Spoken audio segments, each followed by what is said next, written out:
Tov, d'abord on remercie. Le Mara a dit qu'on commence toujours Bichvod Arsania. On a toujours remercié Lot qui nous a reçus pour pouvoir arriver. Que Kadosh Baruch Hu bénisse cette maison. Yéa Beit Hazeh Mevorach, Mipi Navi ou Mipi Chosé. Que tous les anges des bonnes actions ils viennent dans cette maison et qu'ils bénissent monsieur, madame et leurs enfants. Amen. Ce cours il va être Ilou Nishmat, mon grand-père. C'est sa Nahala mercredi Bet Hashem. Alors David Ben Moshe, Tiye Nishmato Tserura Bitzora Haim. Je vais vous raconter quelque chose de mon grand-père et vous allez comprendre à la fin pourquoi le cours il a été choisi. Ma grand-mère, elle avait deux frères. Malheureusement, ils sont décédés très jeunes. Mais ses parents, ils sont tombés malades de douleur et de peine quand ils ont perdu leurs enfants. Et le jour où mon grand-père il s'est marié, alors il a pris ma mère, sa femme, ma grand-mère, et il a pris son beau-père et sa belle-mère jusqu'à la fin de sa vie. Plus de 60 ans de mariage, ils ont été chez lui à la maison, il les a nourris, il s'est occupé d'eux, ils étaient aveugles, et il les a amenés avec lui en France, et il s'est occupé d'eux. Il avait une grande achmasatochim, et il a fait beaucoup de chesed avec eux. Alors, que Kadosh Baruch Hu fasse que toutes ces actions, ils sont pour lui un mérite yosher, et qui donne à Kadosh Baruch Hu pour pouvoir prier pour nous, pour la Geoula Shelema, Bimera, Beyamenu. C'est aussi la Nachala de, tout le monde connaît, aujourd'hui c'était le 2 Hadar. Et le 2 Hadar, c'est le jour où il y a eu le tremblement de terre à Agadir. Et à Agadir, il y a eu énormément de morts, malheureusement, qui sont décédés. Et c'est la Nahala d'un monsieur qui écoute le cours avec nous tout le temps. Donc on a dit qu'on avait donné le cours aussi au Nishmat, Yosef Ben Simcha, Rachel Bat Akiva et Zohara Bat Rachel, son père, sa mère et sa sœur, qui sont décédés dans le tremblement de Agadir. Tiye Nishmatam Tserura Bitzro Rahim. Dans la fête de Purim, il y a, on est bientôt Purim, donc la semaine prochaine ce sera sûrement le Rabbi Shurun qui va parler, donc c'est mon dernier cours avant Purim, pour vous en tout cas. On va décider un peu de parler de Purim. Dans la fête de Purim, il y a plusieurs mitzvot. D'abord, il y a la mitzvah de Megillat Esther, qui est la mitzvah la plus connue, qui est une mitzvah égale hommes et femmes. Tout le monde doit écouter la Megillah le soir et aussi d'écouter la Megillah le matin. Il y a aussi d'autres mitzvot, entre autres la mitzvah de Mishloach Manot, d'envoyer des mets l'un envers l'autre, et la mitzvah de Matanot la Evionim, d'envoyer et de donner de l'argent à des pauvres. Il faut regarder un petit peu, c'est quoi cette mitzvah de Mishloach Manot? Il y a plusieurs raisons. Quelle est la raison pourquoi on a instauré cette mitzvah de Mishloach Manot? Une des premières raisons qui est rapportée au nom du Manot HaLevi. Le Manot HaLevi, c'était Rabbi Shlomo El-Kabatz. Rabbi Shlomo El-Kabatz, le fondateur de la fameuse chanson de l'Echadodi, qu'il a écrit un livre sur la fête de Purim, sur l'explication de toute la Megillah. Ça s'appelle Manot HaLevi. On raconte dans l'histoire pourquoi il a écrit ce livre. Il était en Turquie, à Izmir. Et à Izmir, il y avait une famine. Et quand il y avait une famine, malheureusement, il n'y avait rien de quoi manger. Et il était fiancé. Et il voulait offrir des Mishloach Manot à sa fiancée. Mais il n'avait rien de quoi lui offrir. Même pas un bout de gâteau, même pas un verre de jus de raisin. Donc il a réfléchi qu'est-ce qu'il allait envoyer à sa fiancée. Alors, comme il n'avait pas de quoi envoyer des mets à sa fiancée, il lui a écrit un commentaire sur toute la Megillat Esther. Il dit au moins, si j'ai pas pu lui offrir des cadeaux, au moins il lui a fait cadeau ce fameux livre extraordinaire, plein de kabbal, plein de profondes explications sur la Megillat Esther. Ça s'appelle Sefer Manot HaLevi. Manot comme Mishloach Manot. Et lui, il s'appelait Shlomo HaLevi El-Kabatz, alors Manot HaLevi. En parlant de Rabbi Shlomo El-Kabatz, on raconte qu'il y avait un jour un jeune qui était en Eretz Israël, il était complètement loin de la Torah. Il faisait rien. Vous savez, en Israël, malheureusement, il y a des jeunes que là-bas, même Shema Israël, ils ne savent pas. Terrible. Alors, il y a un jeune, un jour, il lui vient comme ça un réveil, c'était un vendredi après-midi, et il décide qu'il va aller dans une synagogue. Alors, il va dans une synagogue, et là-bas, il entend la prière de l'Echadodi, l'Echole Ranena, et à la fin de la synagogue, il pleure comme ça. Et quand il le regarde, il dit, où vous mangez ce soir? Comme la coutume, allez, on voit un invité, qu'est-ce qu'on lui demande? Où vous mangez? Invitez les gens. Je sais pas, j'ai jamais fait Shabbat, je connais rien, je sais rien, je sais pas pourquoi je suis là. Alors, il invite à la maison à manger. Alors, il dit, vous savez, on a une coutume de chanter. Il dit, quel chant vous voulez qu'on chante? Il dit, je connais rien. Mais je sais une chose, c'est que le chant qu'on a chanté, les Chadodim, m'a touché profondément. Est-ce que ce serait possible de le rechanter? Alors, le monsieur, il chante avec ses enfants. À la fin, il dit, vous voulez un autre chant? Je sais que ça va paraître bizarre, mais on peut rechanter les Chadodim. Alors, il rechante. Et comme ça, une troisième fois. Et à la fin du Shabbat, il lui demande, comment vous vous appelez? Il dit, je m'appelle El Kabatz. Et le monsieur vérifie, et ils ont trouvé qu'il était un arrière-petit-fils, par descendant, fils après fils de Rabbi Shlomo Alevi El Kabatz, et comment Kadosh Baruch Hu il a ramené, que ce chant l'a réveillé à la Teshuvah, et qui est aujourd'hui devenu quelqu'un de bien et une bonne personne. Alors, le Manot Alevi, il explique et il dit, quelle est la raison pourquoi on a instauré les Mishloach Manot? Vous savez que Achashverosh et Haman ont discuté la vente du peuple juif. C'était une des seules fois dans l'histoire juive, il y a eu 2 fois, où on a décidé d'exterminer tous les juifs. La première fois, c'était au moment où on a fait le veau d'or. Au moment où on a fait le veau d'or, on devait garder au moins un juif, qui était Moshe Rabbeinu. Dieu a dit à Moshe, laisse-moi, Barminan, je vais tuer tout le monde, et on va recommencer le peuple juif avec toi. Donc on devait tuer 99,99999% des juifs. Au moment de Purim, même un ne devait pas rester. Il a dit à Haman qu'il va tuer Tavenashim Beyom Echad. Tous les juifs devaient être exterminés en un jour. C'est le plus grand décret de l'extermination juive qu'il y a eu depuis la création du peuple juif en l'an 2440. Il n'y a jamais eu dans l'histoire juive un décret extermination comme au moment de Haman. La Gemara a dit, mais comment ça se fait que Achashverosh il a laissé faire ce décret? Qu'est-ce quel était le débat entre Achashverosh et Haman? Et la Gemara nous dit qu'Achashverosh, il dit, regarde, tu vas tuer les Polonais, ils vont se rebeller, les Russes, et les Marocains, les Tunisiens, ils vont commencer à se battre contre toi. Il lui a répondu à Haman, Achashverosh, t'inquiète pas. Am echad mefuzar ou mefurad ben amim. Tu sais c'est quoi l'avantage qu'on a en exterminant le peuple juif? C'est que les juifs, ils s'entendent pas entre eux. Les Marocains, ils n'aiment pas les Tunisiens, les Algériens, ils n'aiment pas les Syriens, ils n'aiment pas les Polonais. T'inquiète pas, quand on va tuer un, chacun veut dire Baruch Hashem qu'on a tué l'autre. Et c'est avec ça qu'on va arriver à tous les exterminer. Am mefurad ou mefuzar, mefurad ben amim. Al-Migila, il dit qu'Achashverosh, Haman, il lui a dit, ne t'inquiète pas de la rebelle à cause qu'ils ne s'aiment pas à l'intérieur de eux. Khamim nous disent que la plus grande des ennemis qu'on peut avoir, c'est sûrement pas nos ennemis, mais c'est à l'intérieur de nous. Quand à l'intérieur de nous, on a la discorde, alors c'est là que ça te donne, et ça nous donne malheureusement le pouvoir à nos ennemis de nous prendre. Vous savez, quand il y a 7 octobre, ils ont attrapé les terroristes, ils leur ont demandé comment vous avez réussi à faire ça. Ils ont dit à cause qu'on a vu qu'à l'intérieur de vous, il y a tellement de discorde, les gauchistes contre les droitistes et les extrémistes contre là. Alors on s'est dit qu'on pouvait faire ce qu'on veut. Quand on a vu qu'il y a la discorde en vous, ça nous donne à nous le pouvoir de pouvoir ce qu'on a à faire. Dis-le maintenant à Lévi, du fait que la raison d'extermination juive a été à cause qu'il y avait la discorde l'un contre nous, c'est pour ça que l'on a eu la mitzvah de Mishloach Manot. On envoie des cadeaux l'un avec l'autre pour remonter la mitzvah de Hardout, d'unité l'un avec l'autre. Ça fait partie de la mitzvah de Mishloach Manot. Donc il y a 4 mitzvot le jour de Purim. On va arrêter, on peut en compter 5, on peut en compter 6. Si vous voyez toutes les mitzvot qu'il y a dans Purim, il y a la Megillah, il y a Mishloach Manot, il y a Matot HaEvonim, il y a le Mishté, il y a le Mahat HaShekel. Même. Toutes les mitzvot, elles commencent avec le même. C'est que Kadosh Baruch Hu nous aime.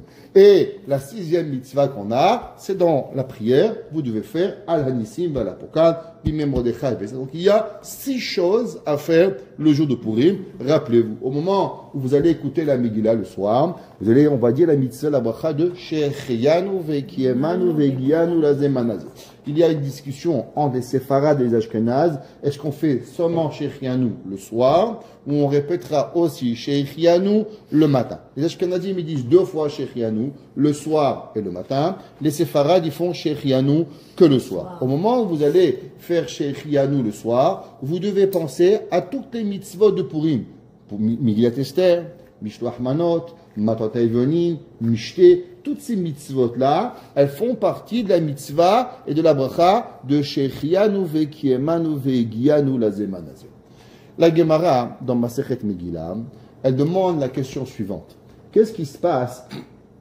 Pourquoi quelqu'un généralement, quand on a une fête, Hanouka, qu'est-ce qu'on rajoute dans la tefila à Hanouka? On rajoute le Hallel. Chaque fois qu'on a eu un miracle qui nous a été sauvé, alors on rajoute la prière de Hallel. Pessah, Hallel. Sukkot, Hallel. Shavuot, Hallel. Toutes les fêtes, on rajoute la prière de Hallel. Pourquoi? Pour louanger Hakadosh Baruch Hu du miracle qui nous a été donné. Le plus grand des miracles que nous avons eu dans l'histoire juive, sans Beth Amikdash, parce qu'il faut comprendre qu'on était dans le désert, alors on a eu Pessah, c'était le début du peuple juif, Moshe Rabbeinu, Matan Torah, on avait Moshe Rabbeinu avec nous. Par la suite, tous les miracles qui vont venir, même Hanouka, Hanouka est venu après Purim. Purim, c'est entre le premier temple et le deuxième temple. L'histoire de Hanouka, elle est dans le deuxième temple. Mais il y avait encore un Beth Amikdash. La seule fois où on a eu un miracle tellement grand, sans avoir de Beth Amikdash, ça a été l'histoire de Purim. On était en Iran, et là-bas, on a dû être tué, et on a été sauvé. C'est le plus grand des miracles qu'on a eu à l'extérieur d'Israël, sans être tous ensemble et sans avoir de Beth Amikdash. C'est l'histoire de Purim. La Gemara demande pourquoi on ne fait pas le Hallel. Pourquoi il n'y a pas de Hallel le jour de Purim? On fait 8 fois le Hallel à Hanouka. Pourquoi on ne dirait pas le Hallel au moins une fois le jour de Purim? Et la Gemara, elle donne 2 réponses à cela. Et les 2 réponses, elles vont avoir une différence halachique. La première réponse, la Gemara, elle dit que pour pouvoir dire le Hallel, il faut qu'après le miracle, on devienne des hommes libres.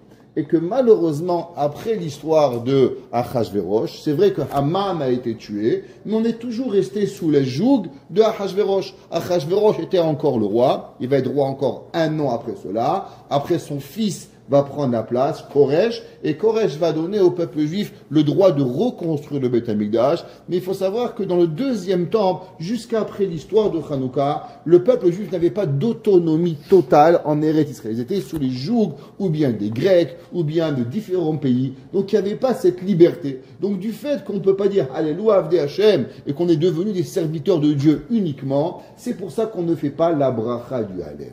La Gemara, elle donne une deuxième explication. Elle dit qu'en vérité, la lecture de la Megillah remplace la lecture du Hallel. Kiriyata Zohidula. La lecture du Hallel est exactement pareille que la lecture de la Megillah remplace la lecture du Hallel. Quelle est la différence halachique?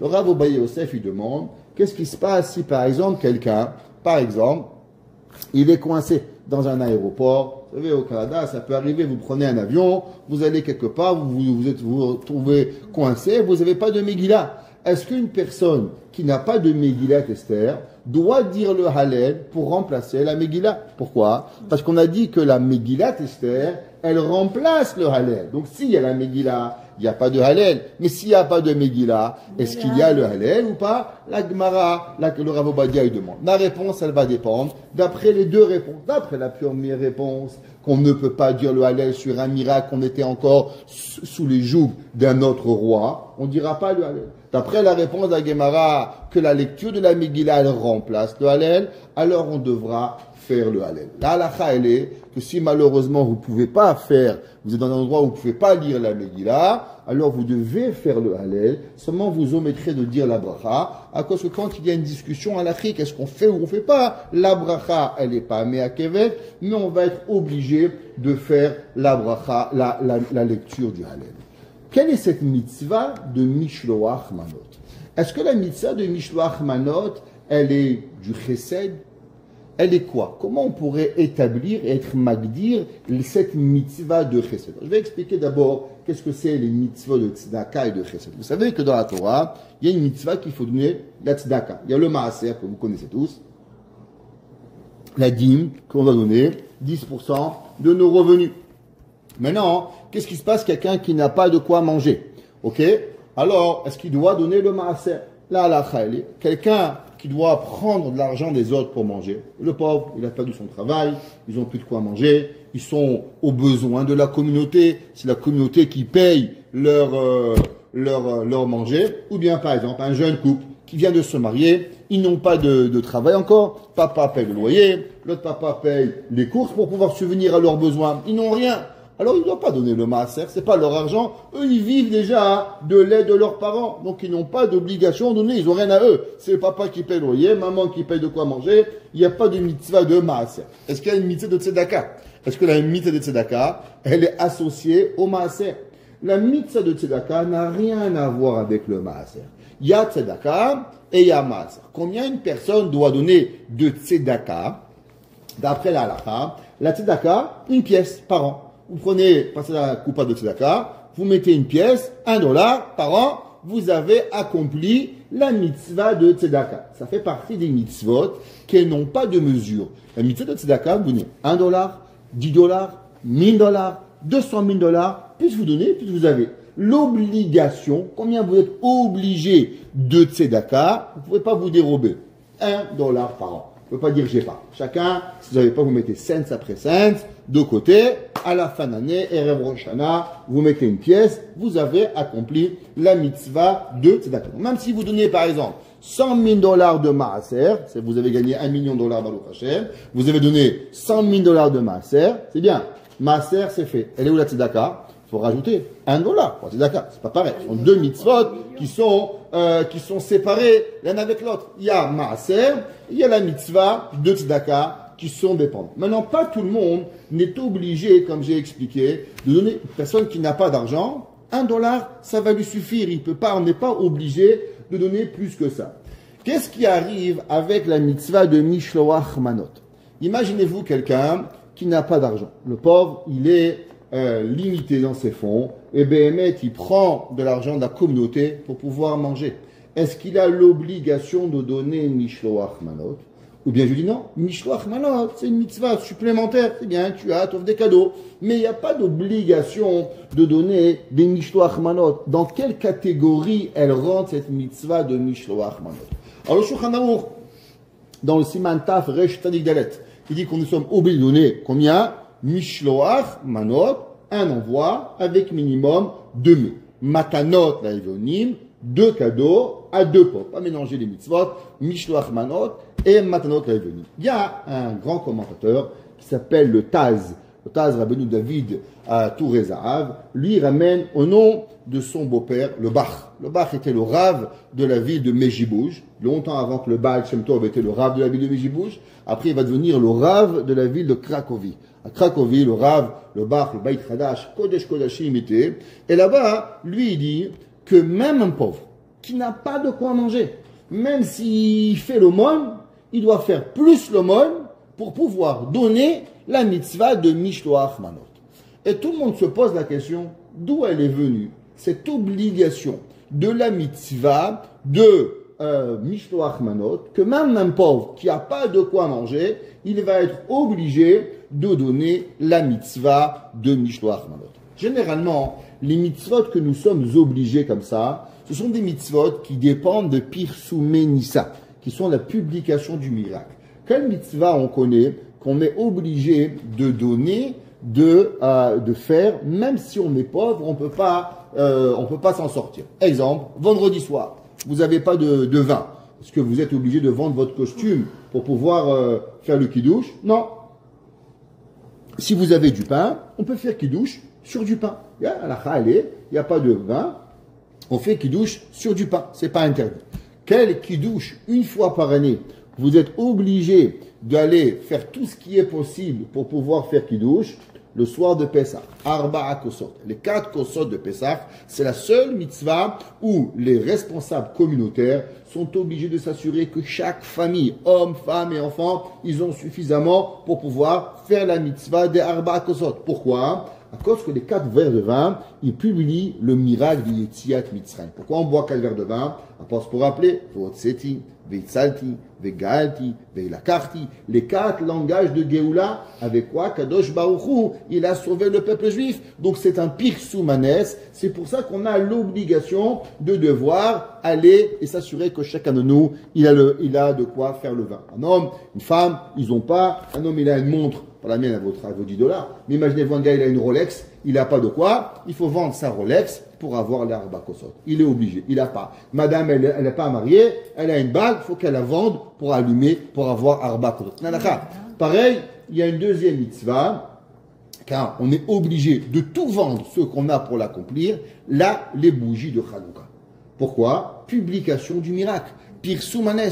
Pas d'avoir 36 bougies, mais de voir minimum une bougie par soir. Ça, c'est l'obligation que nous avons, chaque juif, même le plus pauvre du peuple juif, il ne peut pas se dérober et il doit accomplir la mitzvah d'allumage de Hanouka. Très important, la mitzvah de Hanouka. Pourquoi? C'est publication du miracle. Il dit le bar, pareil, de la même façon que Hanouka, c'est publication du miracle. Pareil que Arba Kosot, publication du miracle. Pareil, Mishloach Manot.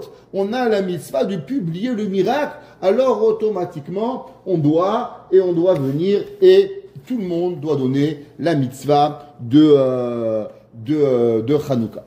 Il y avait un Rav qui s'appelle le Semag, le Sefer Mitzvot Gadol. Le Sefer Mitzvot Gadol, là, qui a été écrit par le Sar de Koutsi. Vous connaissez un petit peu l'histoire juive, la fameuse Sar de Koutsi qui a été vendue. En tout cas, le Sefer Mitzvot Gadol, il compte et il demande c'est quoi les mitzvot rabbiniques que nous avons. Vous savez qu'il y a 613 mitzvot de la Torah. Combien de mitzvot rabbiniques nous avons? 7 mitzvot. En tout, ça fait combien? 620. Ce qui donne, en valeur numérique, le lettre Keter. Keter, la couronne de Dieu. Keter, itenu lecha Hashem lokenu. Une couronne, c'est quoi la couronne de Dieu? 613 mitzvot toraniques. Et nous avons 7 mitzvot rabbiniques. En tout, ça fait 620 valeurs numériques. Keter, c'est ça la couronne d'Akadosh Baruch Hu. Quand on accomplit ces 620 mitzvot. Le Semag, il a compté dans les mitzvot que la lecture de la Megillah. Il a dit, vous savez, combien dans la mitzvah des Rabbanan, il y a une mitzvah qui s'appelle Purim, lecture de la Megillah. Un des commentaires, le Rehem, il dit, mais de quoi tu parles? Purim, il n'y a pas qu'une mitzvah. Purim, il y a lecture de la Megillah, il y a Mishté, il y a Mishloach Manot, il y a Matanot Levonim, différentes mitzvot. Pourquoi tu as fait une mitzvah? C'est pas un package deal. Nous, quand vous allez au magasin, vous dites, je veux une robe. Dit la robe, elle vous dit le foulard, les chaussures. Chaque chose, vous met $, $100, $200. Vous payez à la fin $1000. Tu dis, bah, fais-moi un prix global. Tu payes tout à la fin, oui ou non? En pareil, nous, on paye tout. Le bon Dieu aussi. Chacun, c'est une mitzvah. Pourquoi? Le Semag, il a compté tout en une mitzvah. Le Rehem, il dit qu'en vérité, toutes les mitzvahs de Purim sont venues pour une seule et unique raison, pour publier le miracle de Akadosh Baruch Hu. Alors, qu'est-ce que ça veut dire, cette publication du miracle? Vous savez qu'est-ce que ça veut dire Megillat Esther? Alors, traduction, si on pourrait lire et traduire que veut dire Megillat Esther, si on traduirait une traduction libérale, ça voudrait dire la lettre d'Esther. Esther Amalka, elle a raconté son histoire et elle nous a écrit toute l'histoire de la fête de Purim. Vous savez que l'histoire de Purim, pour être inclus dans les 24 livres de la Torah, ça n'a pas été chose facile. Esther Amalka, elle s'est battue littéralement avec Mordechai contre tous les rabbins de la génération pour s'assurer que la Megillat Esther, elle fasse partie de la Torah.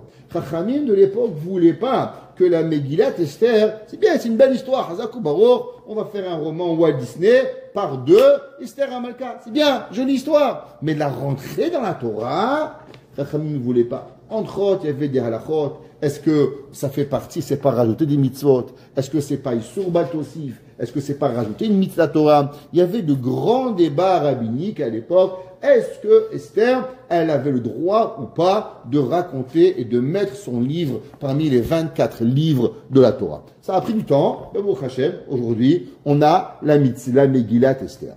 Hachem nous explique qu'est-ce que ça veut dire le mot Megillat Esther, si on pourrait traduire un peu plus, pas une traduction profane, mais un peu plus profond. Alors, le mot Megillah vient du mot légalot.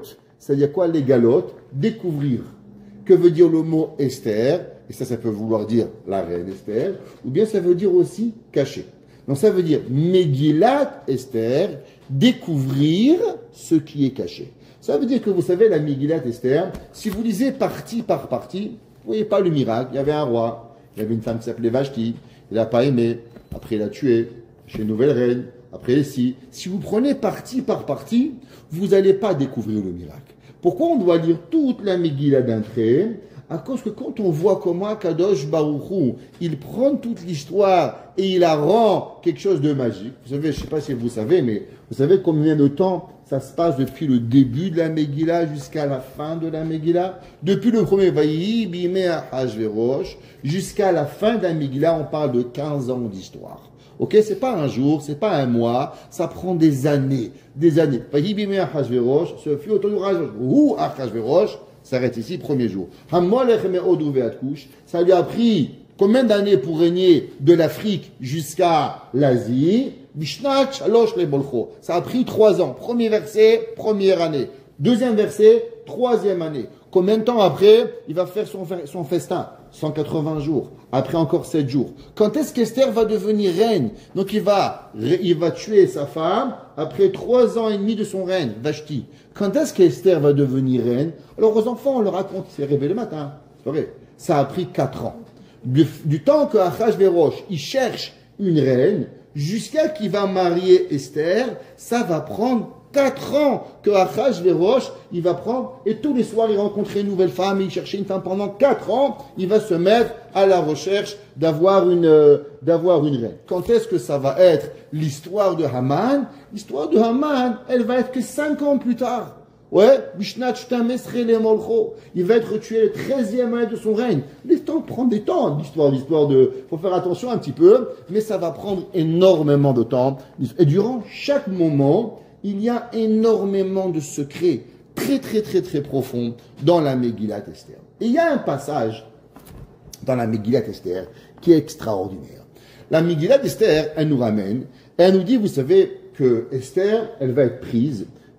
Esther, elle voulait se cacher, elle voulait pas être prise par Achashverosh, parce qu'elle était mariée avec Mordechai, une femme mariée, et une femme mariée n'a rien à faire avec un autre homme, alors Esther, elle se cachait à la maison. Ouais, Kvod bat melech penima, d'où elle avait eu cette humilité et cette séniout, Esther, ils nous disent, parce que Esther, d'où elle venait, elle était arrière-petite-fille de qui? De Shaoul Amelech, du roi Shaoul. Donc 2 raisons. D'abord, elle avait du sang royal, et elle savait que si elle se présentait devant le roi, alors le roi, il aurait sûrement prise comme femme, parce qu'il voulait une femme qui était de sang royal. Plus, elle était mariée avec Mordechai, donc encore moins, elle voulait sortir. Et numéro 3, Esther, elle n'était pas intéressée à rien avoir avec ce monde goy. Qu'est-ce qu'elle allait manger? Qu'est-ce qu'elle allait s'habiller? Qu'est-ce qu'elle allait faire? Qu'est-ce qu'elle allait faire avec un voyou comme Achashverosh? Qu'est-ce qu'elle voulait de sa vie? Elle voulait vivre sa vie avec... Et à part ça, vous savez quel âge elle avait Esther? Elle avait 74 ans. Esther, elle n'était pas très jeune et elle avait autre chose à faire dans sa vie. Vous me demandez d'où je sais qu'elle avait 74 ans. À cause que Esther, quand est-ce que ses parents ils sont morts? Ses parents ils sont morts quand le roi Yechonia a été tué. Alors il y avait un roi qui s'appelait Yehoyakim, ok? Et Yehoyakim qui était le roi d'Israël, le roi de Judée, et il va être tué. Après on va nommer son fils Yehoyachin ou Yechonia, c'est le même personnage. Et par la suite, Nebuchadnezzar, il va exiler Yehoyachin. Et au moment où on va exiler Yehoyachin, qui c'est qui va s'exiler avec Mordechai, avec Yehoyachin, va s'exiler Mordechai. Asher Igla, Imagola, on passe dans la Megillat Esther, Asher Igla, Nebuchadnezzar, Melech Babel. C'est marqué dans la Megillat Esther que Mordechai s'est exilé. La Gemara dit pourquoi il s'est exilé, parce qu'à ce moment-là, il y avait Esther, les parents de Esther sont décédés. Ils se retrouvaient que mademoiselle Esther, elle s'est retrouvée orpheline de père et de mère. Pour dire de père et de mère. Son père est mort quand sa mère était enceinte et sa mère est morte quand elle a accouché. Elle n'a ni connu ni son père ni sa mère. Elle s'est retrouvée tout seul. Mordechai, il était le 3e plus grand rabbin de l'histoire juive. Il y avait 70 rabbins qui siégeaient au Bédine. Il était Mordechai numéro 3. Numéro 3 en position. Il va entendre que sa nièce, elle est devenue orpheline, alors automatiquement il va quitter Jérusalem et il va aller jusqu'en Perse pour pouvoir s'occuper de sa nièce. Maintenant, combien de temps se passe depuis le règne de Yechonia jusqu'au règne de Achashverosh. La Gemara a dit 70 ans. Pourquoi 70 ans? À cause que Achashverosh, il pensait que les 70 ans d'exil commençaient depuis le moment où on a exilé le roi Yehoiachin ou Yechonia. Donc c'est pour ça qu'il s'est dit, à partir de maintenant, le temple ne sera jamais reconstruit, la prophétie de Jérémie ne s'est pas accomplie, et maintenant c'est lui qui va devenir roi. Donc on est maintenant 77 ans, après le règne de Achashverosh. Et une marloquette, est-ce que les 3 ans finissaient au début du règne de Achashverosh ou au 3e année de Achashverosh? Et là, on est au 7e année du règne d'Achashverosh. Esther a minimum 74 ans. D'après certains, 77 ans. Elle a autre chose à faire à 77 ans que de devenir la reine d'un homme complètement cinglé qui s'appelle Achashverosh. La Gemara dit qu'il était fou. La Gemara dit pas Paro, un homme intelligent, plusieurs rois. Mais Achashverosh, la Gemara dit, il était complètement fou. Melech Tipesh, il y a un roi fou. La Gemara dit, il s'appelait Achashverosh, il cassait la tête aux gens. Un jour, il se levait comme ça, un jour comme ci, un jour comme ça. Il embêtait les gens. Et il y a un homme, il y a une histoire qu'on lit très rapidement dans la Megillah, mais qui a son pesant d'or. Le Sfat Emet. Sfat Emet est le deuxième de la lignée de la Chassidoute de Gour. Le premier rabbi de la Chassidoute de Gour, il s'appelait le Chidushé Harim. Et qui était le grand-père du Sfat Emet. Et le Sfat Emet va devenir le leader de la Chassidoute de Gour aujourd'hui, qui est connu en Israël, des milliers, des dizaines de milliers de Chassidim. Et tout a commencé à travers Chidushé Harim, Talmid du Radmour de Kotsk. Par la suite, il va devenir son petit-fils, le rabbi, le Sfat Emet. Il dit, il y a un verset qu'on lit rapidement, comme si c'est rien du tout. Et il dit, le verset, il dit comme ça. C'est marqué dans la Megillah. Ubechol yom vayom. Chaque jour, Esther a été prise juste après que Vashti, elle a été prise chez Achashverosh. Donc Achashverosh, il va tuer sa femme Vashti. Là, il y a un gars qui dit, tu sais, peut-être que tu vas devoir peut-être prendre une nouvelle femme. Et là, on commence à chercher des femmes. Et Esther, elle va être prise durant la 7e année du règne de Achashverosh, durant le mois de Tevet. Et elle va arriver l'histoire de Haman, 12e année du roi de Achashverosh. Donc de 7e année, elle a été prise. Et elle va rester quiet, comme un petit feu qui brûle doucement, doucement, et qui attend son tour, sans faire aucune vague, du 7e année du règne d'Achashverosh jusqu'à la 12e année du règne. Esther ne parle pas, ne dit rien, je dirais même plus que ça, elle se fait insulter par tous les juifs de la planète. Tous les juifs, ils disent, waouh, Mizroba, celle-là, tu t'imagines, elle est chez Achashverosh, elle mange, elle boit, et nous, rien, on s'occupe pas de nous, et elle fait rien. 5 ans, rien, elle dit pas qu'elle est juive, il se passe rien, et elle fait comme si de rien n'était. Et le pasteur qui dit, Ubechol yom vayom, tous les jours, Mordechai mithalech lifnei chatzer bet hanashim.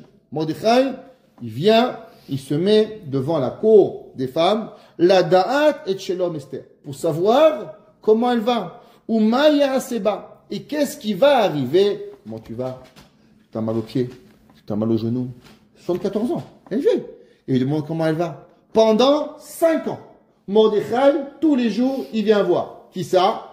Sa nièce, qui est sa femme, et qui est orpheline de père et de mère. Et il va venir et il va lui demander comment elle va. Il dit le Sfat Emet, écoutez. Nire shekol advarim aniskarim b'Megillah aya akol et tzorechanes. Il dit, vous savez que tout ce qui va se passer dans la Megillah n'est seulement pour pouvoir arriver au miracle ultime que Esther va arriver à transformer la haine de Achashverosh contre les Juifs contre la haine contre Haman.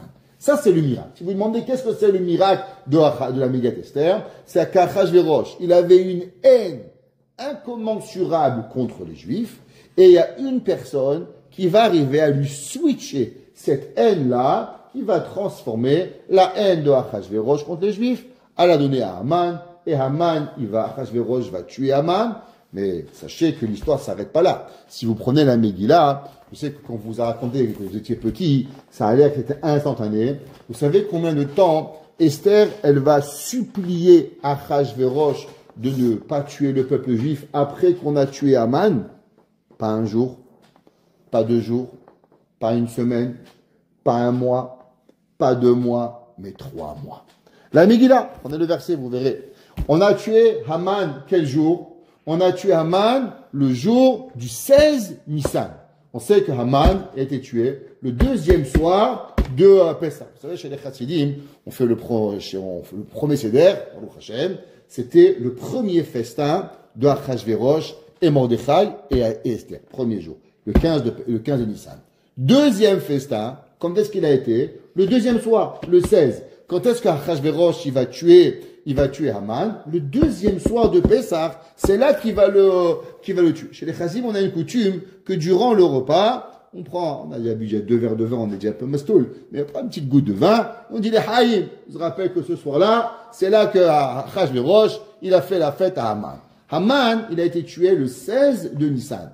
Quand est-ce que Achashverosh, il va retirer et permettre à Mordechai de écrire les nouvelles lettres et les nouveaux décrets, d'enlever les premières lettres de Achashverosh. La Megillah dit que Esther va tifk, elle va pleurer, va titraneno, elle va lui supplier et elle va tomber à ses pieds. Combien de temps ça va arriver? Dit la Megillah, Echad le Esrim Yom, le 21 du mois de Sivan. Alors écoutez, en mois de Nissan, on a tué Haman. Nissan, Iyar, Sivan. 2 mois et 6 jours de pleurs de Esther. Et Achashverosh, il a plus Haman. Mais Achashverosh, il va encore tuer les Juifs. Il n'y a pas de problème. Haman, il est mort. On va continuer à tuer les Juifs. Le plan continue. Et ça va prendre presque 3 mois pour enlever ce décret-là. Et ce décret-là, il va prendre du temps pour pouvoir que Akadosh Baruch Hu, il va accepter notre teshuva. On va comprendre qu'est-ce que le teshuva. Il dit le Sefat Emet. Il faut changer des donnes ici. Qu'est-ce qui va se passer? Et il dit, Bevadaï, c'est d'avoir Gadol Meod. Et il dit, vous savez, il y a quelque chose de très grand. Shehaya ke arba vechamesh shanim. Il dit entre 4 et 5 ans, c'est 4 ans et demi, si on choisit, on voit exactement les moments qui vont arriver. On vous a expliqué, Esther, elle a été prise le 7e année du roi, du règne, au mois de Tevet. Et l'histoire, elle va se passer à la 12e année du roi de Achashverosh, qui était le mois de Nissan. Donc on est à 4 ans et demi. Ouais, mais est allé qu'à Achashverosh. Au Mordechai Tzadik. Mordechai était qui? Chef du peuple juif.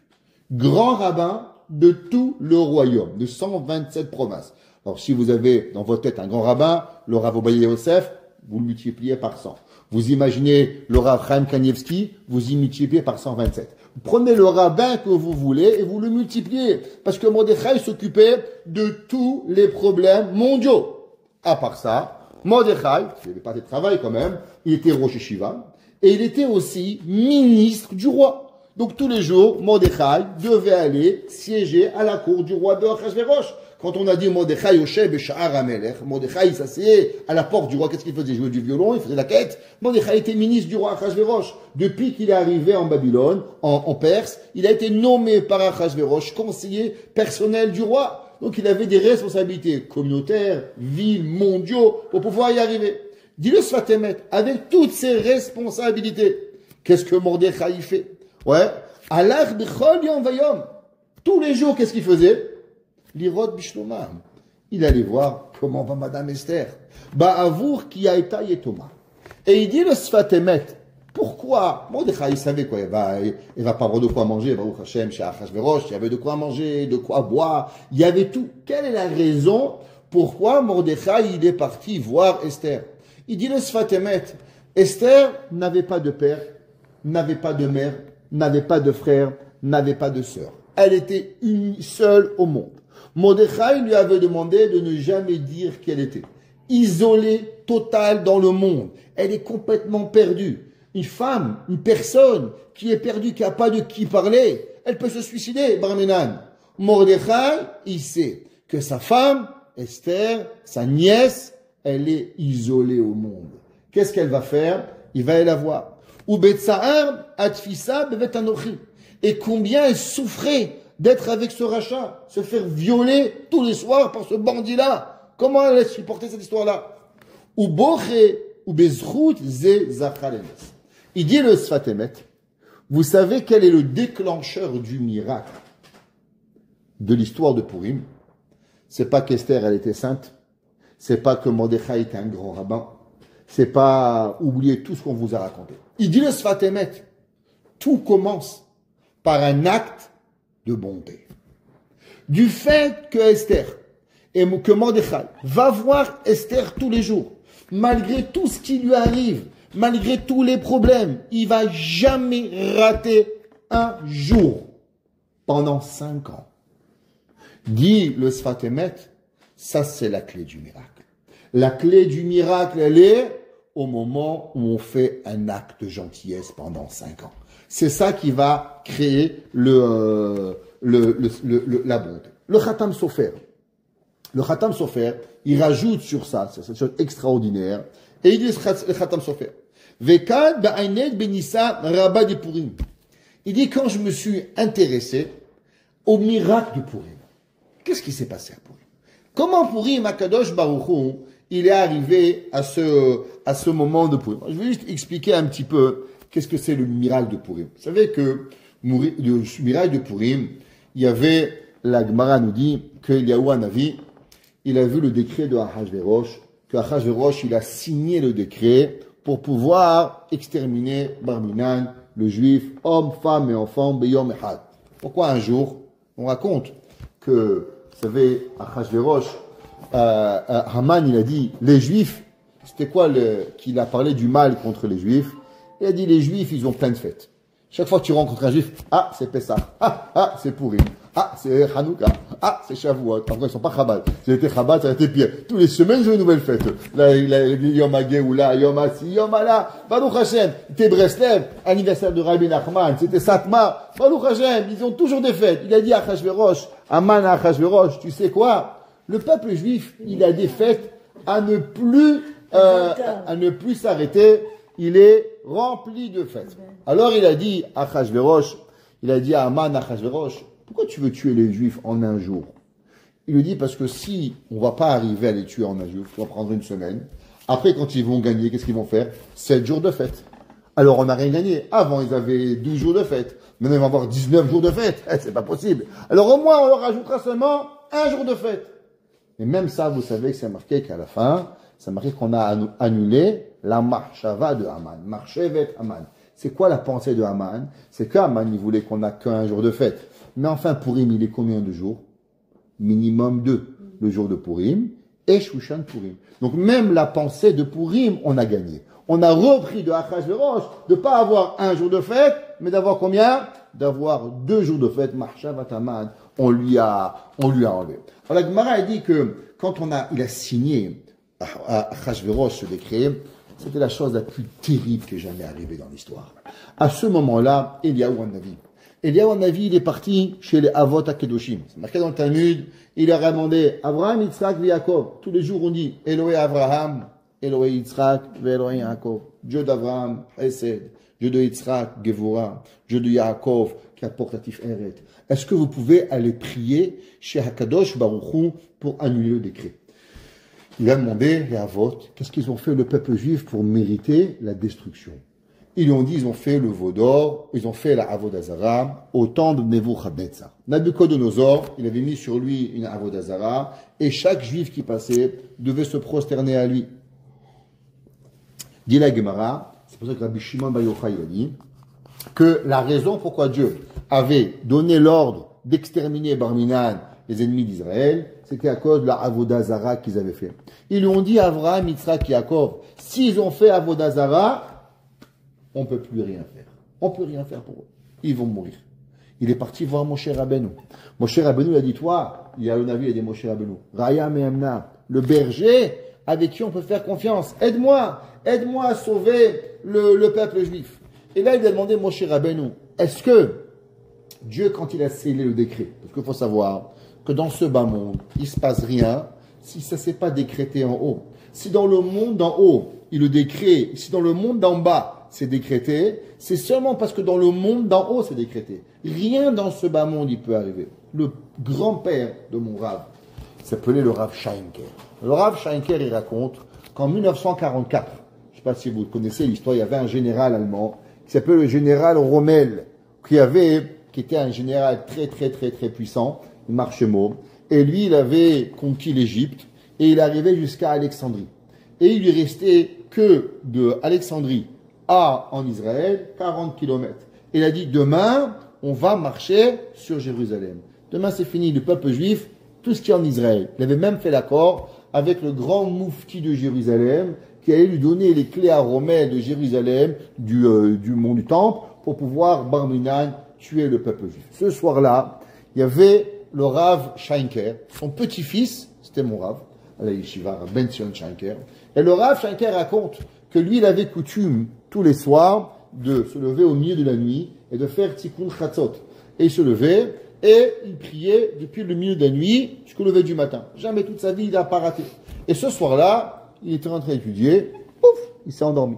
Il s'endort, un homme vient, il dit, hé, debout! Il dit, qui tu es? Il dit, je suis Eliaou Hanavi. Il dit, regarde, voici une liste de 10 rabbins. Tu as 1 heure pour aller me les chercher. Il dit, mais il est minuit du soir. Il dit, regarde, la vie du peuple juif, elle est dépendante de ce qu'on va faire maintenant. Alors il est parti chercher les 10 rabbins. Ils l'ont attendu. Jusqu'à cette histoire, vous savez que l'endroit exact où David Amelech était enterré, on ne savait pas. C'était une grande discussion où il était exactement enterré David Amelech. On ne savait pas. Jusqu'en 1944, il n'y avait pas exactement d'endroit du Kever David Amelech. On savait qu'ils étaient plus ou moins là-bas, mais on n'avait pas l'emplacement exact. Et là, on a vu après ces 10 rabbins, et il a dit, regardez, pour pouvoir gagner la guerre, il faut réveiller le roi David. Il faut que David Amelech, il va contre le prince, le tsar, l'ange de l'Allemagne, et que lui, il va combattre, il va pas le tuer, mais qu'il va le gagner, le tsar le prince de l'empire allemand. Et si il va gagner la guerre dans le ciel, alors on reverra tout de suite les effets ici-bas. Et ils sont allés, leur a fait montrer où était le Kever David, et ils ont lu là-bas tout le Teilim, ils ont fini exactement au lever du jour. Et à ce moment-là, Eliyahu Hanavi leur a dit, vous inquiétez pas, Rommel ne rentrera pas en Israël, David Amelech a gagné la guerre. Ce jour-là, l'armée allemande a été prise de diphtérie, et ils vont tous tomber malades, et ils vont jamais arriver en Israël. À ce moment-là, Rommel va être rappelé sur le front russe, et là, la débâcle de l'Allemagne va commencer, et c'est là qu'Hitler va perdre la guerre, ça va arriver. Ça veut dire, il lui a dit, David Amelech, il a dit, Eliyahu Hanavi, que rien ne se passe dans ce bas monde. Tout se déclare où? Dans le monde en haut. C'est là-bas que ça arrive. Alors, il a un avis, il va chez Moshe Rabbeinu, dit, Moshe Rabbeinu, aide-moi. Et là, il lui demande, comment Dieu a signé le décret d'extermination du peuple juif? Est-ce que Dieu a signé l'extermination du peuple juif sur de l'eau, sur du ciment, sur la terre, ou il a signé avec du sang? S'il a signé avec du sang, on peut rien faire. Il lui a dit non, c'est signé seulement avec de l'argile. Alors il a demandé, est-ce qu'il y a un homme sur terre qui est aussi grand que moi? Et il dit oui, il s'appelle Mordechai. On dit va à Mordechai et demande à Mordechai de pouvoir prier. Et Mordechai va prier et on va arriver à enlever le décret. Il faut comprendre, c'est quoi cette histoire? Que Mordechai, il va devoir prier pour pouvoir y arriver. Avant que je vous donne la réponse, il y a encore un peu de temps, je vais vous dire 3 Mahamarim, si on aura le temps, 3 Mahamarim du Chafetz Chaim. Chafetz Chaim, il ramène dans Sefer Shem Olam. Vous savez, le Chafetz Chaim, pas beaucoup de gens le savent, mais il n'a pas écrit seulement un livre, le Chafetz Chaim. Le livre avec quoi il s'est fait connaître, le Chafetz Chaim, c'est son livre sur la Shonara. Mi'aish Chafetz Chaim, Netzor leshoncha mera usfatecha medaber mima. Chafetz Chaim, l'homme qui veut la vie, Netzor leshoncha mera, garde ta bouche. Tu sais te taire, tu as la vie. C'est pas te taire, tu vas, Gemara dit, Mila Bessiela, se parler, ça vaut une pièce, Shtika Beshtaim, se taire, ça vaut 2 pièces. Savoir garder sa bouche au moment où on vaut, il y a des gens qui ne savent pas se taire. Oui, ils font un commentaire, c'est ci, c'est là. Ça veut dire, ça vaut pas la peine. L'art de la vie, c'est l'art de savoir se taire comme il faut, quand il faut. Pas trop parler, pas trop dire ce qu'on n'a pas à me dire. Ça, c'est la force, Chafetz Chaim. Le Chafetz Chaim, il a écrit un autre œuvre, qui s'appelle le Mishnah Berurah. Il a commenté tout le Shulchan Aruch Orach Chaim, 6 volumes. Et il a écrit plusieurs autres livres. Ahavat Chesed, il a écrit un livre pour les soldats qui étaient dans l'armée russe, comment garder les mitzvot en étant soldat. Il a écrit un livre sur comment s'aimer les uns les autres, pas avoir plusieurs livres. Un livre s'appelle Shem Olam. Et là-bas, le Chafetz Chaim, il ramène une Gemara. On est la Gemara dans Masechet Sanhedrin, page Tzadikret 98b. La Gemara a dit que les élèves de Rabbi Eliezer Agadol, qui était Rabbi Eliezer Agadol, Rabbi Eliezer Agadol était Rabbi Eliezer ben Urkinas. Vous avez entendu sûrement parler. Il était le beau-frère de Rabban Gamliel. Rabban Gamliel avait une femme. Cette femme-là, elle était la sœur de Rabbi Eliezer Agadol. Rabbi Eliezer Agadol était un rave incroyable, talmid de Rabbi Yohanan ben Zakkai. À la fin de sa vie, malheureusement, il va être mis en quarantaine par le peuple juif jusqu'au moment où il va mourir. Mais il était l'homme le plus grand qui a jamais existé. Il va être même le maître de Rabbi Akiba. Et au moment où il va mourir, tous les élèves vont rentrer chez Rabbi Eliezer Agadol. Il était un homme qui avait Ruach HaKodesh, qui voyait l'avenir. Et ils vont lui demander les élèves à Rabbi Eliezer Agadol. Maya se Adam. La Gemara, elle parle, dans la fin de Masechet Sanhedrin, des difficultés de l'ère messianique. La Gemara a dit qu'il y avait des rabbins, quand ils visionnaient par sainteté le moment de l'ère messianique, ils avaient tellement peur, ils ont dit Aïte velo achamena. J'ai tellement peur des tsarot qui vont exister que Mashiach vienne mais que je ne suis pas présent. Pourquoi? Parce que voir le peuple juif souffrir à ce niveau, des grands rabbins, ils n'avaient pas la force de voir cette souffrance qui était là. Aïte velo achamena. Rabbi Eliezer Agadol, les élèves, on parle, il faut comprendre qu'on est juste après le Khurban. Rabbi Akiba a été tué par les Romains, par les 10 martyrs. On est au 2e siècle, juste après la destruction. Le temple était détruit en quelle année? En quelle année le temple? 68. Rappelez-vous, Kéminyan Chaim la vie, 68 de l'ère grégorienne, de l'ère aujourd'hui qu'on a chrétienne et marchemam. En l'an 68, a été détruit le temple. Donc on est 100 ans à peu près quand Rabbi Akiba fait partie de à peu près 100 ans après, Rabbi Akiba il a vécu 120 ans Rabbi Akiba. On est au début du 2e siècle et là, Ramim ils vont voir Rabbi Eliezer Agadol et on dit Rabbi, on sait que Mashiach va venir. On croit de toutes nos forces à la venue de Mashiach. Imaginez-vous, si Rabbi, les Chachamim se sont posé la question de la souffrance du peuple juif il y a 1850 ans, qu'est-ce qu'ils auraient dit de nous voir aujourd'hui, ici à Montréal, moins 5000, habillés comme des canards, et en train de crever de froid pour pouvoir arriver, ils auraient dit ça, mais le bon Dieu, rien que pour ça, il faut nous donner le Mashiach, pour ce froid que le peuple juif vient écouter un cours. Alors ils lui ont demandé, Rabbi, qu'est-ce qu'on pourrait faire pour venir et être sauvé du Mashiach. Alors il leur a dit, il y a Asok Batora, que les gens, ils étudient la Torah, ou Begimul Hasadim, et qui font de la charité envers les autres. Et tout le Chafetz Chaim me dit, je ne comprends pas. Vous savez, moi je vais voir un rabbin, je lui dis, rabbin, tu n'as pas un truc pour avoir de l'argent? Prie. Je suis rabbin, je t'aime bien, mais la vérité, je prie avant de te voir. Ça veut dire que, dis-moi, allume une bougie, fais-moi quelque chose, donne-moi un bracadabra. Le mec, il te dit prie. J'ai besoin que tu me dises de prier. Pourquoi tu crois que je suis là? C'est que j'ai déjà prié, j'ai déjà essayé 1 jour, 2 jours, 1 mois, 3 mois, 6 mois. Ouais, mais c'est quoi l'histoire? Les Chafetz Chaim, je comprends pas. Quoi, tu crois que les Juifs, ils n'allaient pas prier? Tu crois que les Juifs font pas du chesed? C'est quoi l'histoire que les élèves, ils ont demandé à Rabbi Akiba? Ils ont dit à Rabbi Eliezer Agadol, Rabbi, on voit la destruction du temple arriver. On a vu les horreurs. Le peuple juif, le sang a coulé pendant des années, coulé à flot pendant 7 ans après la destruction du temple.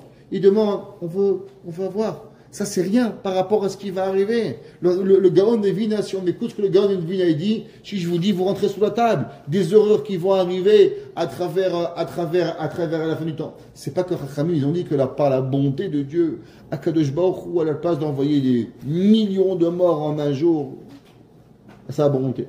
Il a fait un petit peu par petit peu. Pas qu'on a trop de souffrance d'un coup. Mais il lui a demandé qu'est-ce qu'on va arriver. Alors qu'est-ce qu'il leur a répondu? Torah ou Ma'asim Tovim. Torah ou Ma'asim Tovim. Qu'est-ce qu'il veut arriver? Alors Chafetz Chaim, il explique et il dit. Vous savez, dans la vie, vous savez, à l'époque, quel était le pire qui pouvait arriver dans une ville? C'était quoi la plus grande des catastrophes? C'était le feu. Alors il faut comprendre, aujourd'hui, Baruch Hashem, il y a des pompes à eau de tous les côtés. Les pompes à eau de tous les côtés. Si Barminan, il y a un feu, on rentre un tuyau et on peut éteindre le feu d'une maison. Qu'Hachem ne fasse jamais. La ville de Radin, elle a été rasée à l'époque, en 1920, avec un feu. Un feu, toutes les maisons étaient collées. Pourquoi? Parce qu'à l'époque, tout était en bois, et pas comme du ciment, il n'y avait pas des briques. Et pour que les maisons puissent chauffer, on collait les maisons l'une à côté de l'autre. Et quand il y avait une qui brûlait, toute la rue, elle brûlait. Wow. La ville de Radin, elle a brûlé entièrement. La ville du Chafetz Chaim, Barmenan, elle est arrivée. Le Chafetz Chaim, il dit, quand un homme y a un petit feu, qu'est-ce que tu fais? Tu prends un petit seau d'eau, tu jettes. C'est un peu grand, dis à ta femme, chérie, amène un deuxième seau. T'as un petit grand feu, t'as ton fils, à ton voisin, tu vas arriver. Mais comme à un moment, le feu, il grandit, ouais, alors, tu amènes les pompiers. Et des fois, quand il y a les pompiers, même les pompiers de ta ville, il ne suffit pas. On a le feu qui s'est passé à Los Angeles. Les pompiers de France, les pompiers du Canada, les pompiers d'Ukraine, les pompiers du monde entier sont venus pour pouvoir aider. Le feu, il est passé d'une maison à l'autre, des milliards brûlés comme ça. Frouk, est arrivé. Mara dit qu'une des raisons que le feu il brûle, c'est quand il y a Barminan, les mariages et les relations interdits entre hommes et hommes et entre femmes et femmes. Le capital du monde de ces péchés, c'est où? C'est la Californie. Il ne faut pas se poser des questions. Pourquoi Barminan? En tout cas, on n'est pas Dieu pour pouvoir dire le mal de personne. Mais il en reste que Baruch Hashem, Akadosh Baruch Hu, il a sauvé. Alors, il y a énormément de feux qui arrivent. Non, il dit le Chafetz Chaim que les élèves, ils ont demandé, Rabbi, c'est vrai qu'il y a la Torah. C'est vrai qu'il y a les mitzvot. Mais ils demandaient au Chafetz Chaim, ils demandaient à Rabbi Eliezer Agadol, quand on va arriver à des catastrophes, qu'est-ce que l'on peut faire pour que la catastrophe, elle s'arrête? Avan mikol makom anishar adayin et azeh. Il leur a dit, le Chafetz Chaim, il a dit, c'est vrai qu'on met tefillin tous les jours, on fait Shabbat tous les jours, on mange kashrut tous les jours. Mais le Chafetz Chaim, il a dit, quand il arrive d'énormes catastrophes, il n'y a que deux choses qui peuvent nous aider. C'est quoi les deux choses qui peuvent nous aider? Torah et tzedaka. Les deux choses avec quoi on peut s'en sortir. Ainu shiasot batorah ou begnu chasadim. Shezchut atorah va chesed mo'il av be'etzarazu. Qu'est-ce que ça veut dire? Pourquoi on a besoin d'avoir behemet la tzedaka? Prier, je comprends. Prier, c'est Hachem. On est proche de Dieu.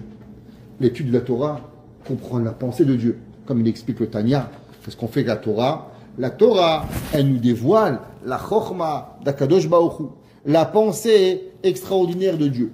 Mais à quoi ça sert la tzedaka? C'est vrai, c'est une mitzvah. Chazak Baruch. Il y a tefillin, il y a Shabbat, il y a kashrut, il y a foulard sur la tête, il y a plein d'autres mitzvahs. Mais Zouza, qu'est-ce que c'est d'émettre la tzedaka? Pourquoi cette mitzvah, Rabbi Eliezer Agadol, il a dit que la façon de s'extirper et s'en sortir de la destruction de la fin des temps, Torah et Gemilut Chasadim. C'est quoi cette mitzvah de Gemilut Chasadim? Alors, on va essayer de réfléchir. D'abord, il y a une petite pensée qui est rapportée au nom de Rav Shimshon, il ramène. Et il dit, qu'est-ce que ça veut dire d'abord que le Akadosh Baruch Hu, il décide de détruire le peuple juif? Comprendre. Qu'est-ce que ça veut dire que Dieu décide de détruire le peuple juif? Vous comprenez que s'il n'y a plus de juifs, il n'y a plus de monde. Parce que tout le monde n'a été créé que pour qui? Que pour nous.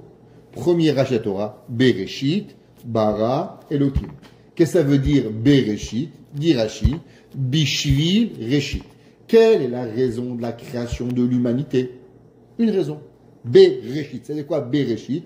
Bishvil, Reshit. Pour le juif. Donc, quand Dieu avait décidé d'exterminer les juifs Barminan, au temps du Chata Egel, ok, il allait garder un, Moshe Rabbeinu. Mais là, il décide de tuer tous les juifs. Tavenashim Yom Echad. Explication, en un mot, destruction du monde. Le monde va être détruit. Maintenant, on va reposer une question. Il y a Kadosh Baruch Hu, tu as créé une Torah, tu as créé Shabbat, tu as créé Kashrut. S'il n'y a pas de juifs, qui c'est qui va accomplir tout ça? Alors, en un mot, c'est qu'Akadosh Baruch Hu, il dit, ça ne m'intéresse pas. Ça ne m'intéresse pas, toutes ces mitzvot. Ça ne m'intéresse pas. La preuve, que si Akadosh Baruch Hu, il avait été intéressé par les mitzvot, alors automatiquement, Dieu n'aurait jamais laissé un décret pareil. décerne un décret de détruire tout le peuple juif. Alors maintenant, qu'est-ce que tu dis à Dieu? Je vais faire du chesed. Mais t'as pas compris. Le bon Dieu, il n'est pas intéressé par tes mitzvot. La preuve, c'est qu'il est prêt à prendre le risque que le monde va s'arrêter. Alors, qu'est-ce que c'est le chesed? Qu'est-ce que c'est le chesed? Que la mitzvah, elle va venir pour pouvoir y arriver. Alors, vous savez qu'il y a une mitzvah, tous les matins, de prier la Shmona Esrei. Madame, même les femmes qui prient pas 3 prières par jour, c'est bien de prier au moins une prière par jour. Les séfarades, minimum, on doit prier combien de prières par jour? Une. C'est une mitzvah de la Torah. Non, pas Shema Israël. Il ne faut pas parler quand on ne sait pas, ni l'un ni l'autre. La première mitzvah, la femme qu'il faut, on n'a pas parlé.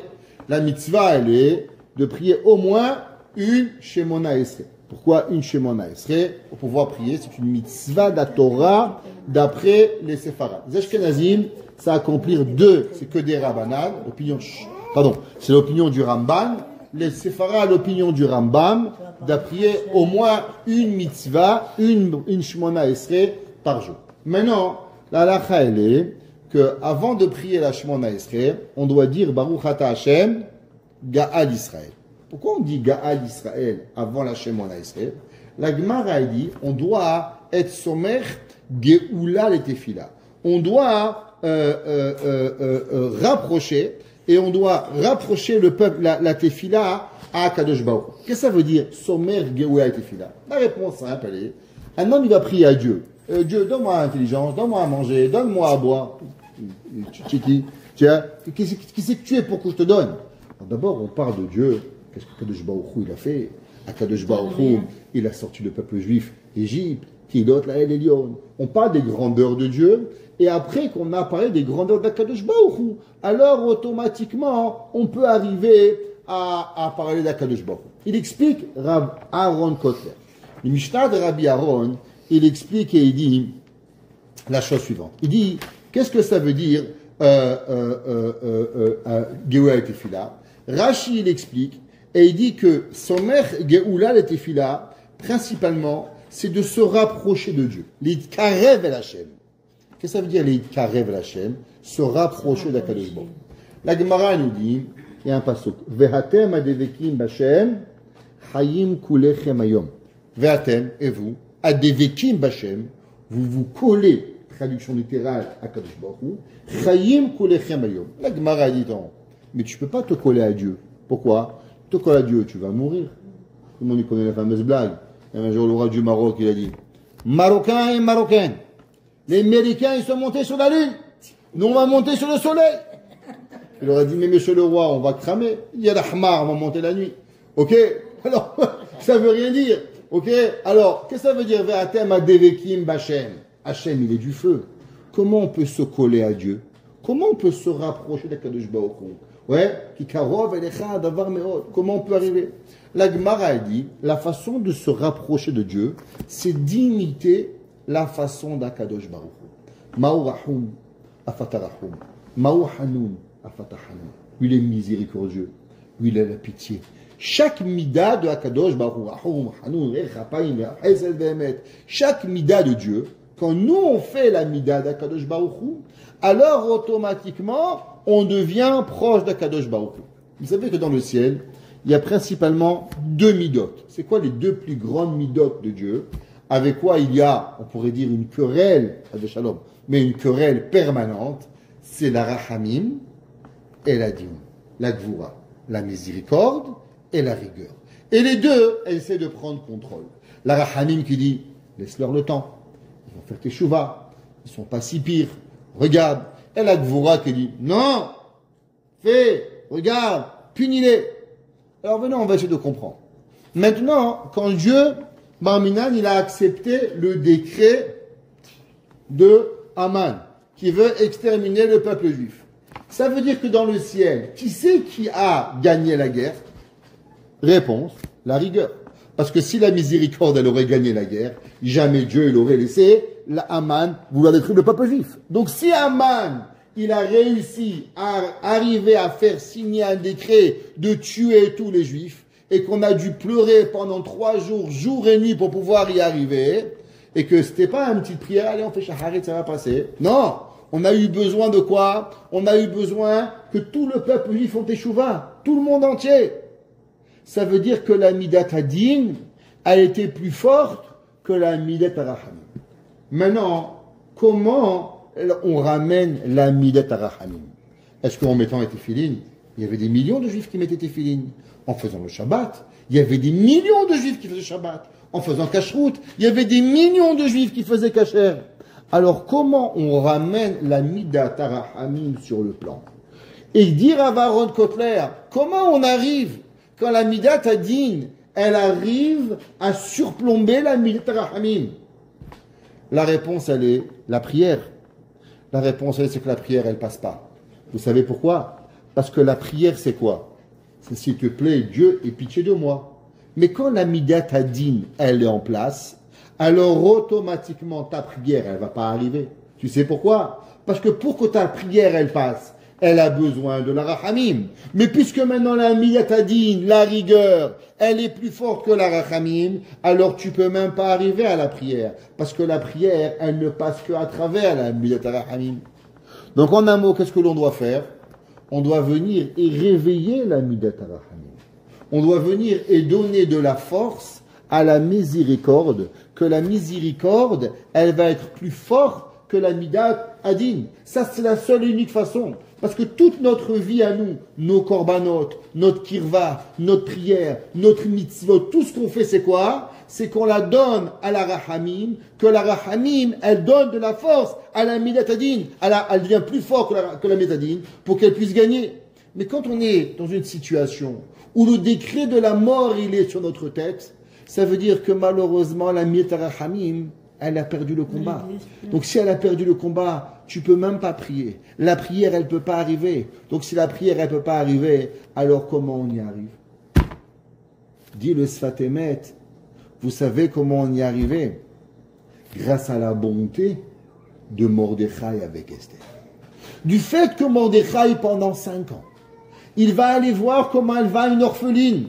Ah, il était occupé. Ah, il avait du travail. Ah, il était le grand rabbin. Ah, il avait tout. C'est vrai. Et Mordechai n'a jamais arrêté pendant 1 seconde de s'occuper d'une veuve, d'une orpheline. Alors à Kadosh Baruch Hu, il dit le Sfat Emet, grâce à la mitzvah que Mordechai il a fait à s'occuper de Esther journalièrement, alors automatiquement on arrive à remonter la rachamim. Qu'est-ce que c'est un calendrier juif dans la Torah? Les gens ils pensent qu'on commémore une fête. Il y a 3000 ans, il y avait une fête. Les rachamim disent, il n'y a pas de commémoration chez nous. Vous savez c'est quoi c'est le calendrier chez nous? C'est comme le jeu de loi. Enfin, vous jouez sur le jeu de loi. Après, moi, je joue. Après, il y a madame qui joue. Après, il y a madame qui joue. Chacun va jouer. Nos enfants vont jouer. Les joueurs sont différents, mais les cases sont tous les mêmes. Ça va jamais changer. Il dit le Mirtav Meliaou, chaque jour qui revient, 1er Nissan, 14 Nissan, c'est la même date. Et les règles sont exactement pareilles le même jour. La seule différence, c'est que les joueurs, c'est différent. Il y avait Mordechai, il y avait Esther, il y avait Baba Saleh, il y avait le rabbi de Tosh, il y avait le rabbi de Satmar, il y avait le rabbi de Lubavitch, il y a nous. Mais on est les mêmes, on est des différents joueurs. Mais on joue sur le même calendrier, on joue sur le même game, sur le même jeu. Donc les forces qui se trouvent à chaque jour, elles reviennent. Parce que ce que eux ont eu comme danger, nous on a comme danger. Ce que eux ils ont eu comme force, nous aussi on peut récupérer la même force. Alors pourquoi le jour de Purim, on doit donner Mishtoah Achmanot? La réponse, il dit, le Rabbi Ruchamol Shin de l'Ekoud. Il dit, vous savez pourquoi? Parce que la tefila, elle doit passer à travers la rachamim. Mais la rachamim ne peut pas être réveillée avec la prière. Comment la rachamim d'Akadosh Baruch Hu, elle peut être réveillée? Que quand on va imiter les comportements divins. Et quels sont les comportements qui vont nous réveiller? Le chesed. Quand nous on fait du chesed, alors Akadosh Baruch Hu dit waouh! Quand des millions de juifs, le jour de Purim, religieux pas religieux, Shabbat pas Shabbat, kasher pas kasher, les gens ils donnent Mishloach Manot à travers le monde, des milliers de personnes, des millions de personnes, Ishtabar Shemo. Vous savez qu'est-ce qui se passe? il se passe que la miséricorde d'Akadosh Baruch Hu, elle se réveille tellement grande qu'alors automatiquement la Gemara a dit que tout celui qui prie le jour de Purim, il est exaucé. Pourquoi le jour de Purim, c'est plus grand que le jour de Kippour? Vous savez, le jour de Kippour, comment il s'appelle à Torah? Kippurim. Dis-le à Rizal. Qu'est-ce que ça veut dire Kippurim? Ke-Purim. La force de Kippour, elle ressemble seulement à Purim. Parce que Purim, il est plus fort que Kippour. Comment c'est possible? À Kippour, tu jeûnes, tu es un ange. À Purim, tu manges, tu bois, tu rigoles, tu as de la musique, tu prends la voiture. Pourquoi la force de Purim, elle est plus grande que Kippour? La réponse, elle est parce que tout le jour de Kippour, c'est quoi? C'est la Midat Hadin. Et la Midat Hadin, on essaye de prier Hachem qui n'écoute pas la Midat Hadin. Mais vous savez qu'est-ce qu'on fait le jour de Purim? Le jour de Purim, on réveille et on devient Karov el Hachem. On se rapproche de Dieu avec Mishloach Manot, avec Matanot Levionim. On remonte à Kadosh Baruch Hu qu'en vérité, on est exactement comme lui. La Gemara dit qu'il y avait un jour Rava. Rava est un rabbin dans Talmud. Il avait des bons élèves et des mauvais élèves. Et un jour, dans sa vie, il y avait une famine. Il pleuvait plus. Et ben maintenant, les gens étaient en train de mourir de soif. Alors on est venu voir Rava, on dit Rava, prie s'il te plaît, que la pluie elle tombe. Il a dit Dieu, tu sais, moi, je donne des bonbons aux mauvais élèves. Et la pluie a commencé à tomber. Le Maharsha, il dit, qu'est-ce que ça veut dire? Il dit parce que généralement, les gens, ils donnent des bonbons aux bons élèves. Il dit, moi, je donne des bonbons aux mauvais élèves. Donc si moi, un humain, je donne des bonbons aux mauvais élèves, et attends pas qu'ils deviennent bons pour donner un bonbon, toi aussi, Dieu, fais comme moi. Donne de l'eau aux mauvais élèves, même si on est mauvais élèves. Et la Gemara dit que la pluie, elle est tombée. Ça veut dire que le chesed, vous savez qu'est-ce qu'il fait? C'est vrai que la prière, et c'est la prière qui va nous sauver de toutes nos difficultés. Mais pour pouvoir que la prière, elle passe, la prière, elle doit être accompagnée, pas avec une mitzvah de chesed. Chesed, c'est pas une mitzvah. Vous savez qu'est-ce que c'est chesed? Chesed, c'est un réveil des miséricordes d'Akadosh Baruch Hu. Et quand l'homme, il fait du chesed, comme ce soir, belle table, gâteau, reçu comme des rois, alors automatiquement, Akadosh Baruch Hu, il écoute nos prières et on peut arriver. Et on souhaite que Beth Hashem se pourrisse, grâce au chesed, grâce aux bontés que chacun il fait, qu'Akadosh Baruch Hu il fasse, que toutes ces demandes, elles lui sont accordées. Où il va, ce qu'il prie, shidduchim, mariage, santé, bonheur, chaque chose que l'on fait, Akadosh Baruch Hu, il va donner et il va répondre pour pouvoir y arriver. Grâce à quoi? Grâce à ce que la Megillah, qui est la lecture de comme le Hallel, mais aussi grâce au Mishloach Manot, au Matot Levonim. C'est pour ça que le Taz, il a dit que donner Mishloach Manot, même un pauvre de donner. Pourquoi même un pauvre de donner? Parce qu'on a tous besoin de la miséricorde de Dieu. Et le jour de Purim, c'est l'allumeur avec quoi on va enclencher sur nous la Rahamim d'Akadosh Baruch Hu pour toute l'année. En accomplissant les mitzvot de Purim, Mishloach Manot et Matanot, la Evionim, alors on se allume la Rahamim sur nous, la Rahamim sur le peuple juif, et grâce à cela, nos prières de l'année entière seront acceptées, et que Kadosh Baruch Hu fasse que toutes nos prières, elles sont acceptées, et que la plus grande des prières, Shema Kolenu, et que Kadosh Baruch Hu ramène, Mashiach Tzidkenu, Amen. Amen.